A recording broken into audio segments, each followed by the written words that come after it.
The Superman film comes out in a day, and I'll be watching it at the theaters. Probably not the first day, first show, but someday, some show. For now, I've compiled a bunch of Superman comics that I've read through the ages and really liked. These books aren't team ups, they won't feature other superheroes, they feature Superman exclusively, and Lex Luthor. But mostly Superman and Lex Luthor. Also, I'm getting old, so it's possible I might have forgotten some really good Superman comics, so forgive me maybe.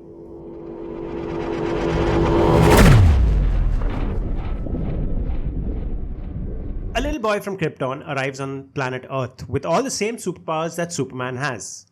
I mean, obviously, he's from Krypton, he will have the same superpowers. Anyway, this little boy has no memory of who he is and how he arrived on Earth. So Superman takes the boy in, names him Chris Kent, and begins to live a good life. A peaceful life. Except, almost immediately, the Earth is attacked by adult Kryptonians. Clearly, this is not a coincidence. The Last Son of Krypton is a fantastic story about Superman and Chris Kent and the adventures they have battling these powerful Kryptonians while teaming up with Lex Luthor, Bizarro, Parasite, and Metallo, who clearly will betray our heroes. Last Son of Krypton has some pretty epic fights, lots of betrayal, a little mystery about who the boy is and who those Kryptonians are, and other really kick-ass things. This is a really fun book, and I think everyone should read it. Superman Blackring has no Superman at all, except maybe in the last issue. This is a Lex Luthor story in which Luthor, after having experienced life as an Orange Lantern, attempts to procure a Black Lantern ring.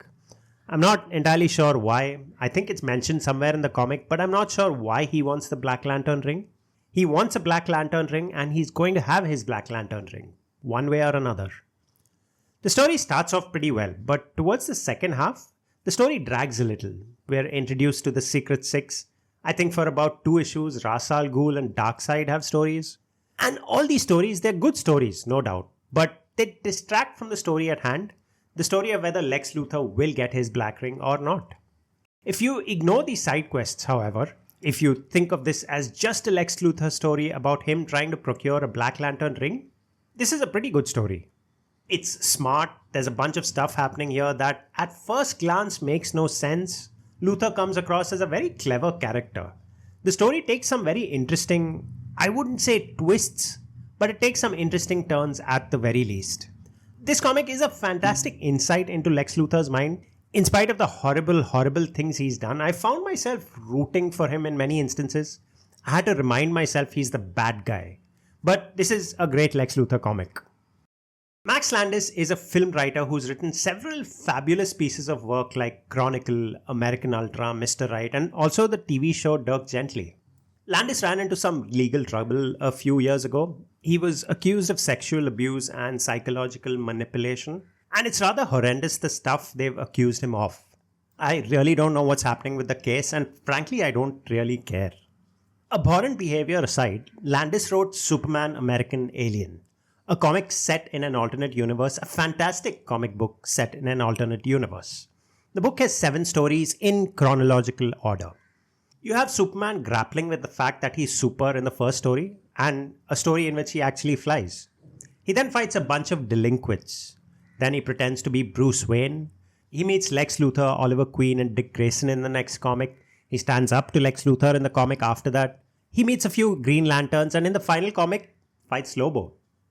These are great stories, really great stories, and they're a lot of fun. My favorite, though, is the one in which Clark Kent is still a kid, and he fights these juvenile delinquents. It's probably the second story in the book, and is quite different in tone from the rest of the stories. It's dark, it's violent, even for Superman himself. And it's slightly disturbing seeing Superman lose control like he does in the comic. Overall, though, I enjoyed this comic quite a bit. It's surprising that I have yet another Lex Luthor book on this list. A book called Lex Luthor, The Unauthorized Biography. Seems like a rather mundane name. The comic, however, is pretty damn good. The book explores Luthor's past from when he was a child in school to when he grew up and the things he did to get where he is, how he came into power. Clark Kent is arrested for the murder of writer Peter Sands, a man who was working on the unauthorized biography of Lex Luthor.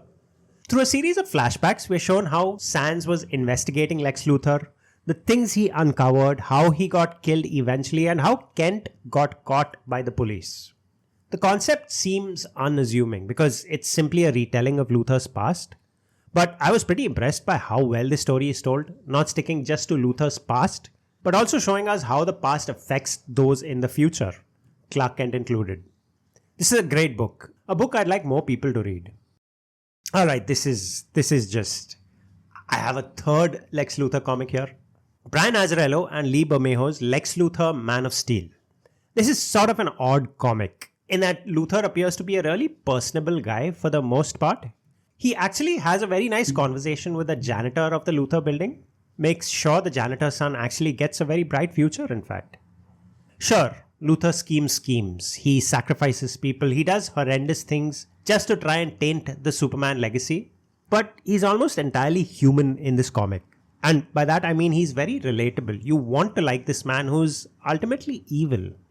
He wants to show people that Superman is not the answer to all of life's problem. A noble goal, but eventually, the stuff that he does, he comes across as a villain.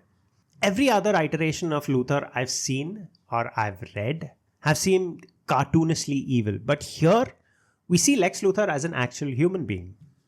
Brian Azzarello does a wonderful job of telling us this story, and I now care about a villain who I didn't think about at all before this. Mark Millar wrote Superman Red Son back in 2003. He'd apparently been working on it since his teens, so it's a really old story.